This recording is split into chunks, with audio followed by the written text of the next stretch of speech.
In the weekend sunshine, an attempt on the life of an off-duty police officer by dissident Republicans. This was a viable device. It contained explosives. It was designed to kill. It's just weeks since the same ideology left 29-year-old Lyra McKee dead as she watched rioting in London Derry. Can you say that you don't support armed struggle? Well, I would be hesitant to say anything in relation to armed struggle, because I would have to qualify that statement should that be the statement I made. You don't support it. I mean, it's not an offence. Well, you could, but I choose not to. On an Easter night in Cregan, two different visions collided, one looking forward with hope. That of Lyra McKee, who from childhood wanted to be a journalist. For me, I know this is my vocation, this is just what I want to do. The other, dedicated to continuing conflict. When you put a gun under a child's hand and they shoot it, that's murder. Lyra McKee described herself as a peace baby. The end of the armed conflict of the Troubles was a defining feature of her young life. For these dissidents, the end of the Troubles represented a similar watershed moment, but unlike Lyra McKee, they lived their lives in opposition to that peace. Dissident republicanism lives on. Lyra McKee is dead. Do you think that people with information about Lyra McKee's murder should go to the police? No. Tonight, Spotlight asks why dissidents continue to defy democracy in favour of bombs and bullets.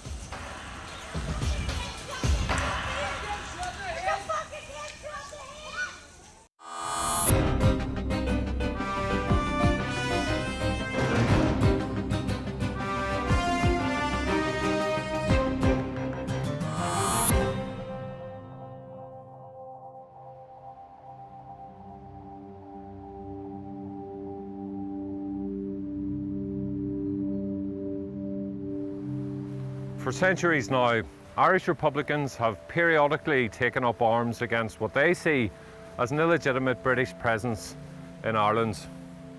The killers of Lyra McKee see themselves as the latest incarnation of that tradition, following on from the old IRA of the War of Independence and the Provisional IRA during the Troubles. And despite millions of people in Ireland, north and south, endorsing the Good Friday Agreement and peace, the new IRA persists. It admits itself it has no hope of military victory, but simply wants to keep alive the flame of armed republicanism for another generation.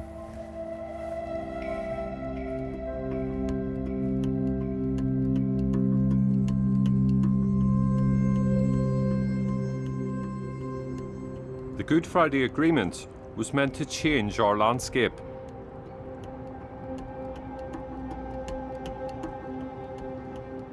Marissa McGlinchey, an academic and an expert on dissidents, explained the new IRA doesn't believe it changed anything for republicanism.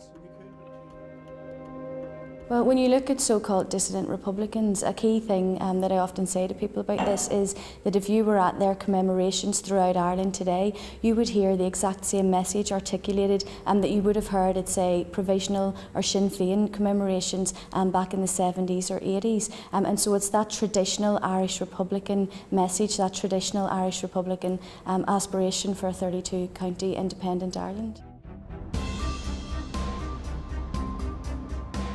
A year before Lyra McKee was murdered, just yards away, a group of men gathered in Cregan for an illegal commemoration, organised by CIRU.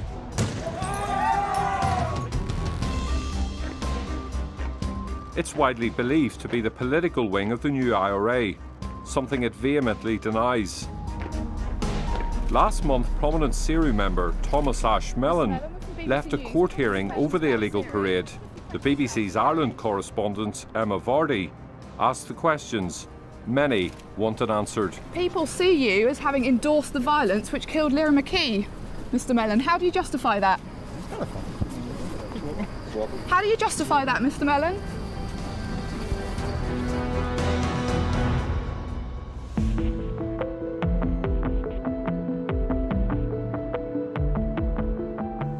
CIRU claims to be a political movement, its members simply activists.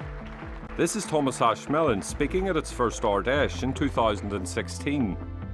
Strong, principled, revolutionary party is a necessary development to further the aim of an Irish Socialist Republic. Mellon comes from a line of prominent Derry Republicans. This is him last year at the funeral of his father, Stephen Mellon, believed to have been an IRA man during the Troubles. Stephen Mellon named his son after Thomas Ashe, an iconic Republican who died on hunger strike in 1917. Despite now claiming to be simply a political activist, Mellon followed in the family tradition. In 1999, a year after the Good Friday Agreement, Mellon, then a young member of the Provisional IRA, was caught with bomb-making materials in Donegal.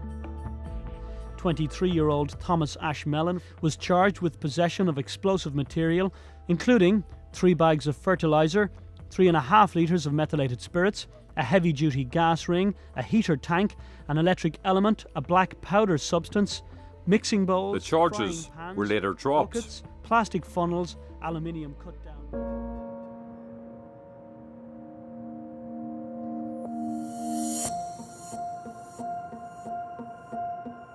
That same year, Lyra McKee was just 9 years old, growing up in North Belfast. And, as her childhood progressed, she found her voice and the career she wanted. While Lyra McKee from St Gemma's Secondary School was studying for her GCSEs, she wrote an article about suicide in North Belfast, and it's won her the UK Sky Young Journalist Award. It's given me a big confidence boost. It's shown me what I can do, and it's also it's mapped out my career for me. I know this is my vocation, this is just what I want to do. It's my love of my life. This is a story of 2 contrasting lives and 2 different views of how we should live in this place. Thomas Ashe Mellon was born into hardline Republican ideology and has spent his whole life immersed in it. To those who knew her, Lyra McKee lived her life pursuing truth, embracing diversity and symbolic of change. A life well lived and now cut short. Lyra's friends in her adopted home city of Derry are a close-knit group. I met them to talk about their memories of Lyra and what happened on the night of her death. Thank you all so much. Sinead Quinn was beside Lyra and Lyra's partner Sarah at the riot. Lyra contacted me, we'd all been in contact. I went and picked Lyra and Sarah up. So when we arrived, it just seemed to be like any other riot.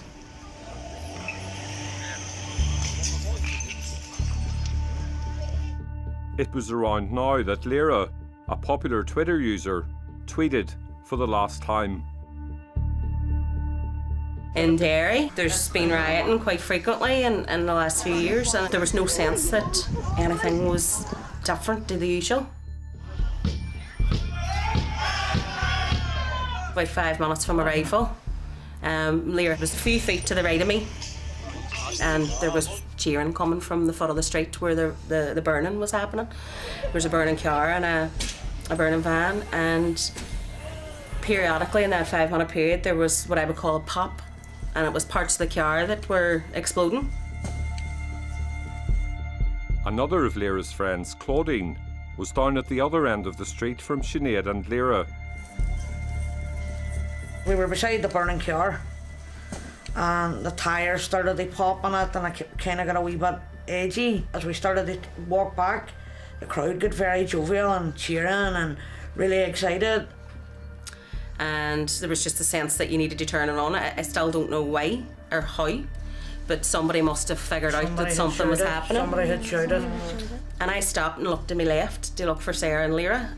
I turned back round and could see the gunman walking across.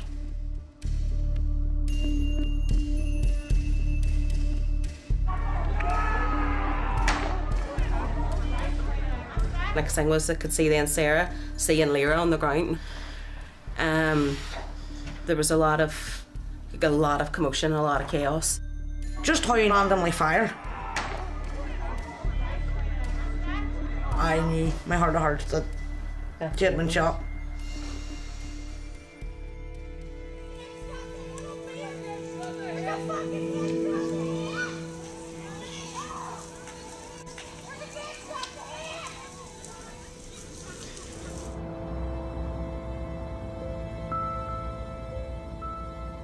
It was just that unbelievable. Don't think this could be me. No. Within 24 hours of Lyra McKee's murder, politicians, clergy, police and the people of Derry gathered in Cregan to remember her and to hear the powerful words of her grief-stricken partner. Our hopes and dreams and all of her amazing potential was snuffed out by a single barbaric act. This cannot stand. Lyra's death must not be in vain, because her life was a shining light in everyone else's life, and her legacy will live on in the light that she's left behind. Thank you. A few days later, on Easter Monday, Lyra's friends came to protest at Junior McDade House, Seru's headquarters in the centre of Derry. Mellon and other Seru activists looked on.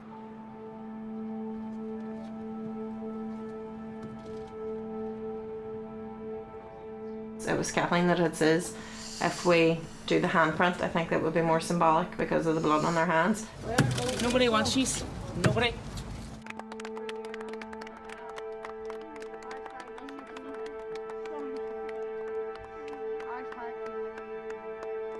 They need to take the responsibility today for what has happened. They've shirked it so far by saying it was an accidental shooting. You don't shoot somebody accidentally. When you put a gun under a child's hand and they shoot it, that's murder.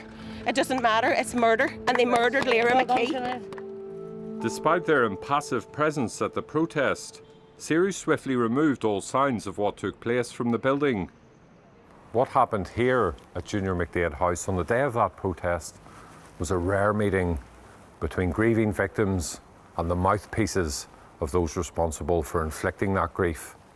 A symbolic contrast between a young woman seen by many as representing the progressive, enlightened values of today, and men who appear trapped in a vicious cycle of conflict from the past.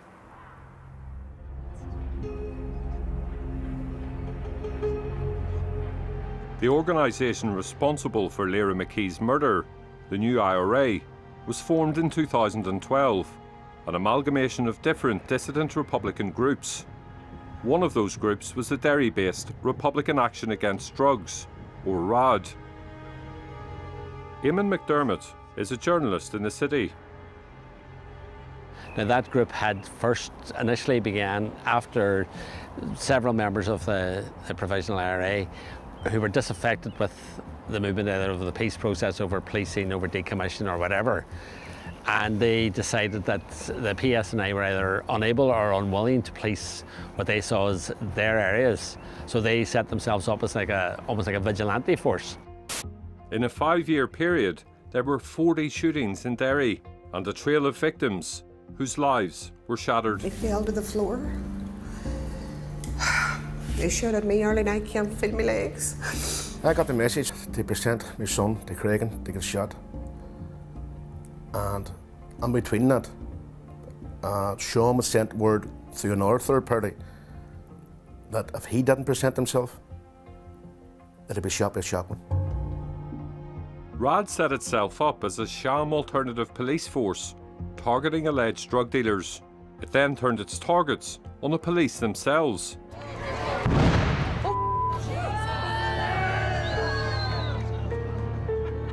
This blast bomb attack in Cregan, its first against the PSNI. They said at the time that it was because of police harassment, and initially I suppose they were trying to present themselves as a defensive move that, you know, we're interested in shooting drug dealers here, but the police are coming down heavy-handed, so therefore we have to oppose the police.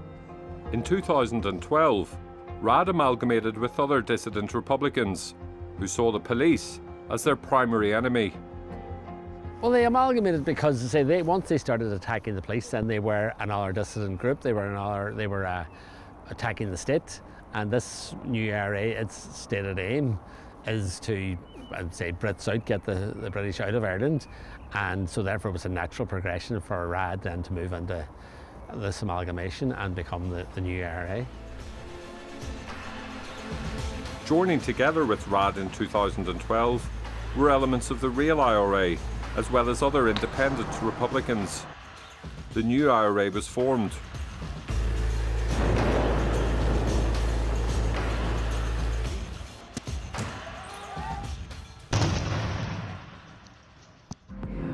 Comrades, I would like to welcome you to the open session of our inaugural Ardèche.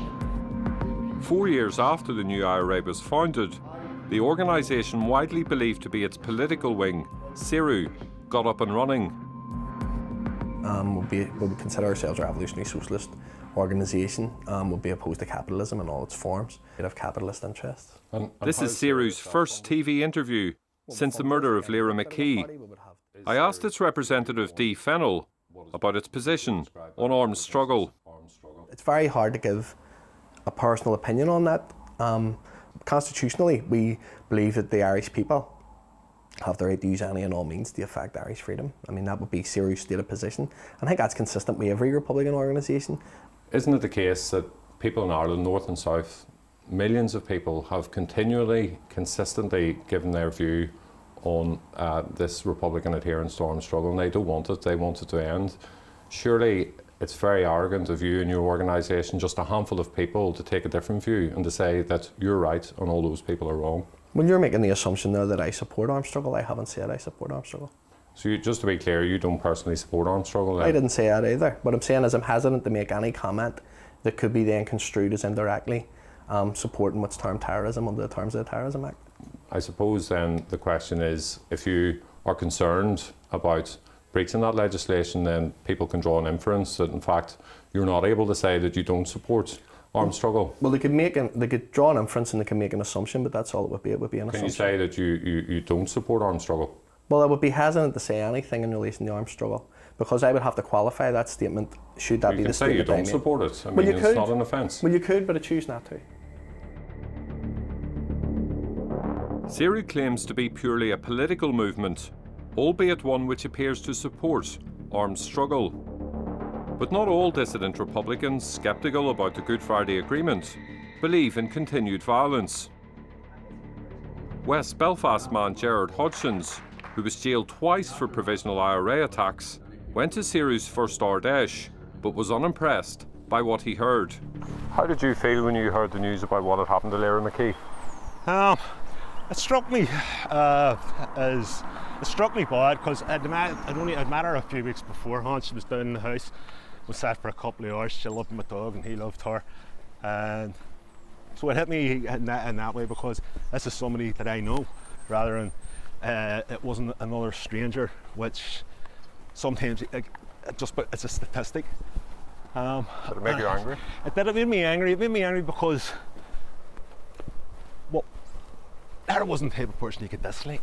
You know, we had a good yarn, sat for a couple of hours, and so it hit me that way, that that's a complete and total waste, and it's not worth trying to keep alive the dream of the Provost if it means that people like Lyra are dying.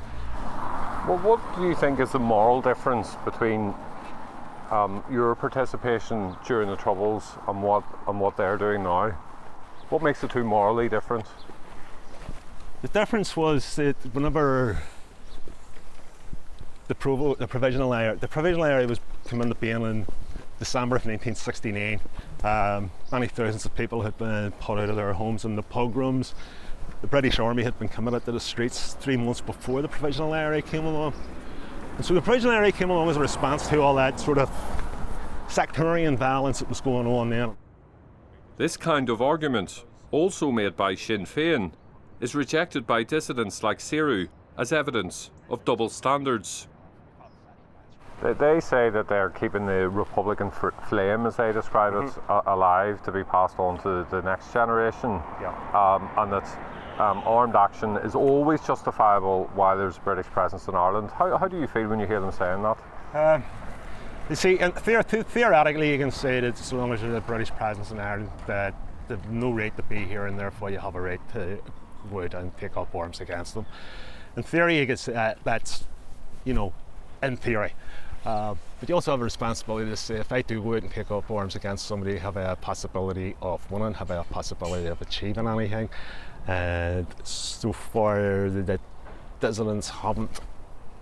They've been more of a danger to people who live in areas like this, people who they're killing. CRU sees itself keeping alive that traditional flame of armed republicanism, now abandoned in favour of politics by others like Fine Gael, Fianna Fáil and Sinn Féin. And it was that flame which in 2009 Martin McGuinness now famously tried to extinguish once and for all. These people, they are traitors to the island of Ireland. They have betrayed the political desires, hopes and aspirations of all of the people who live on this island, and they don't deserve to be supported by anyone. Martin McGuinness's words after the murder of PSNI officer Stephen Carroll indicated he believed armed struggle was no longer justified. Despite claiming to be simply a political movement, CRU has not distanced itself from armed struggle in the same way. On the morning after Lyra's murder, CRU issued a statement through its headquarters, Junior McDade House, blaming Lyra's death on what it called incursion by the PSNI. I would suggest to you as well that at that time when that statement was released via Junior McDade House, CRU was acting on behalf of the new IRA by putting out a statement, but given the utter revulsion since the murder of Lyra McKee, that CRU is attempting now to put distance between itself and the new IRA. You're saying there's no link at all. No one believes that. I would reject that regarding the CRU statement that was put out, because the CRU statement was a CRU statement. But we have heard the police in recent days say that they believe that Junior McDade House is both the hub and the voice of the new IRA. Well, Junior McDade House is a building, so it can't be the voice of anything. The police are referring to the people within it. Well, the PSNI say a lot of things, and they're not always correct. CRU and other dissident Republicans despise Sinn Féin for its landmark decision to support policing in 2007. Here's Jerry Adams speaking about the steps taken by Sinn Féin around that time. We are actively encouraging people to work alongside the police in bringing about community safety measures, and we're also encouraging the police to win the confidence of the community. That edition of the BBC's Hearts and Minds featured a teenager whose career in journalism was just beginning. Not everyone under 18 wants to vote. And not everyone under 18 is even interested in politics. But those that are feel that they need a voice. Question is, will the government give them one? Lyra McKee was just 17 then, a child of the peace process, speaking for her generation. The thoughts of Lyra and Kieran, and I'm sure we'll be seeing them again. But here in Derry in 2007, Republican action against drugs was becoming more active. As Sinn Féin moved to support policing, the dissenting provisionals of RAD began to target alleged drug dealers in paramilitary-style attacks. Many of those brutal attacks took place here in Cregan. Spotlight understands that one of the leading members of RAD during that period was current CRU member Thomas Ash Mellon. And Mellon is not the only CRU member in Derry who, according to sources, was in the leadership of RAD. Another is this man, Fergal Malloch. Last year, he wrote this article for CRU's website. While claiming to be a political activist now, sources say Malloch, like Mellon, can be traced back to the Provisional IRA, and at one time, he was linked to one of the IRA's most grave atrocities. Four masked men took Patsy Gillespie from his home in a nearby housing estate while his family were held captive. He was murdered when the IRA forced him to drive a device to the Buncrana Road checkpoint, effectively using him as a human bomb. The morning after that bombing, Fergal Malloch was one of 6 men arrested by Gardaí in Donegal, just a few miles from the scene of the attack. He was charged with IRA membership, but denied it, and was acquitted by a Dublin court. Sources have told Spotlight that police intelligence at the time linked Moloch to the human bomb attack. He was never charged in connection with it. We wrote to Fergal Moloch to ask him for his response to this allegation. He did not reply. Despite police intelligence linking Mellon and Moloch to both provisional IRA membership and subsequently being in the leadership of RAD, the pair claim now to be simply Seru activists, and Seru maintains that it has no links with the new IRA. I asked Seru's representative, Dee Fennell, whether he would call on the new IRA to lay down its weapons. It would be very hard for any Republican to give a holistic answer that can qualify all eventualities with regards to armed struggle without leaving yourself open to prosecution. It's very, very hard to do that. But what it's not difficult to do is to condemn what the new IRA did in Cregan, to say that you were morally appalled by it, that the new IRA should never engage in any violence in the future as a result of it. It should stop. It should never happen again. With regards to Lyra McKee, if you're asking me to condemn the death of Lyra McKee, to condemn means to completely disapprove of something. That's what it means. I completely disapprove of Lyra McKee's death in the same way I completely disapprove of the death of any civilian. I'm not asking you simply to express your disapproval of it. I'm asking you to say that you believe the new IRA should never again engage in violence. Why won't you say that? Well, because, and again, it's very hard to answer. It's not hard to answer. It is hard to answer. The prosecution to say because that it's it hard should to never... answer. It's hard to answer because Republicans and people you've spoke to who quite clearly, as you've said, believe now isn't the time, that the time isn't right for armed struggle, don't disavow themselves from the potential of it being used in the future, nor do they say that it was futile in the past. How did you feel when you heard about what happened to Lyra McKee? I was absolutely devastated. Why? As the way it would be the death of any civilian, accidentally or intentionally. I was devastated. I think it was wrong. And I think that my heart absolutely went out to Lyra McKee's partner, her family, her friends, the community in which she lived. You can see how those people, that's a natural human reaction. You can see how those people may see your words as very hollow on the basis that you won't call upon the new IRA not to engage in actions like that again in the future. I think calling on the IRA to stop would be futile. Everyone who has done so in the past has failed when they've asked armed Republicans to stop. And I'm not going to get into futility.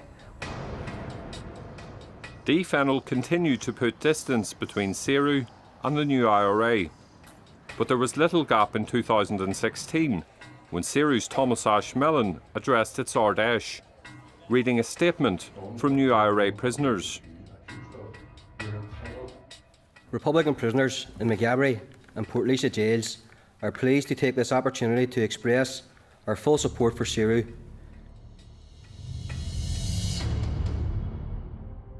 Well, for those of you who don't have gaydar, I'm gay. Around the same time, an older and more confident Lyra McKee was speaking out about the causes she believed in.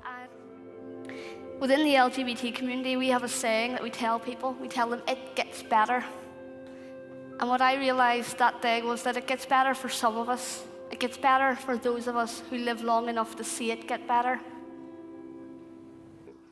Lyra McKee's adult life was defined by a determination to uncover the truth and seek justice. But will there be justice for her family and her friends? The PSNI has said it will seek to offer anonymity to any witnesses who go to court. That in itself, a recognition that in Cregan, long-standing suspicion of the police, along with new IRA intimidation, makes the PSNI's job much more difficult. You hope that she gets that justice? Absolutely, that's the least that she deserves. The people who are leading it are just as guilty. They provided the gun. They said, go shoot. You know, so they are just as guilty. Blame. Yeah. And they should be brought to justice as well. Mm-hmm. And do you have hope of justice? Are you worried that you won't get justice? I don't have hope for justice. Why not? because I don't think the evidence that the police need that they're ever going to get. I just don't. And I mean, like, it's a big, massive ask when we ask the people from that grouping that have the information. And I wish I wasn't so negative when it came to this, but I'm not very hopeful. Do you think that people with information about Lyra McKee's murder should go to the police? No. Why not? Well, Conor, I don't think it'll come as any surprise to you that Republicans would not encourage people to go to the PSNI with information regarding a Republican action. By extension, it means you don't care whether her family gets justice or not. Well, I do care. Republicans like you talk about justice all the time, social justice, economic justice. Do you see that the logic of your argument about not going to the police means that her family have no prospect of justice whatsoever? Well, they may have prospect of what they see as justice, but you've asked me a personal question and I've given you a personal answer. Seru believes no one should go to the police about the new IRA's murder of Lyra McKee, and yet it still claims that it has no links whatsoever to the armed group. Seru is an autonomous political party. What links are there between the two? There's no links between the two. Completely separate? Completely separate. This picture on the wall here, what is that a picture of? It looks to me like a picture of an IRA volunteer. It's been made publicly available and appeared in numerous media outlets. It was reported at the time that this was taken a few minutes before a police Land Rover was hit with a grenade. Mm-hmm. Why have you got a picture of it in your office? Well, why not? Well, what I'm saying to you is that you're trying to completely separate Seru and the new IRA, and yet you have a picture here on your wall of a new IRA man engaged in armed action.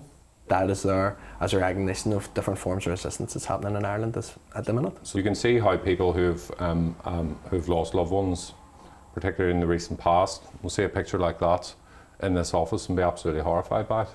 Well, they may well be, yeah. And what do you say to them? Well, what do you want me to say to them? Sources have told Spotlight that police believe there are some who are members of both Seru and the new IRA, including two of the Seru activists standing outside Junior McDaid House on the day of the protest.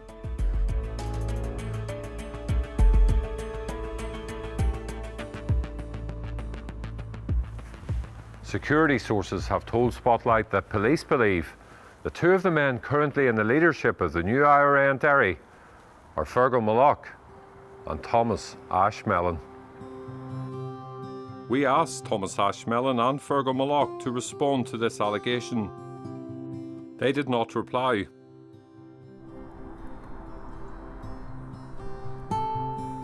The family and friends of Lyra McKee now wait for justice. Memories of Lyra sustaining their determination. Her heart was bigger than her wee body knew how to carry it. Her heart was immense. But Lyra didn't have a falter, and it was beautiful. And it just made you more comfortable with yourself, and that's the lasting gift that Lyra has left to me, is accepting yourself for who you are, and owning that. Caring about everybody and everything. If you had something. If you were living and breathing, she cared. Yeah, that was Lyra. Yeah.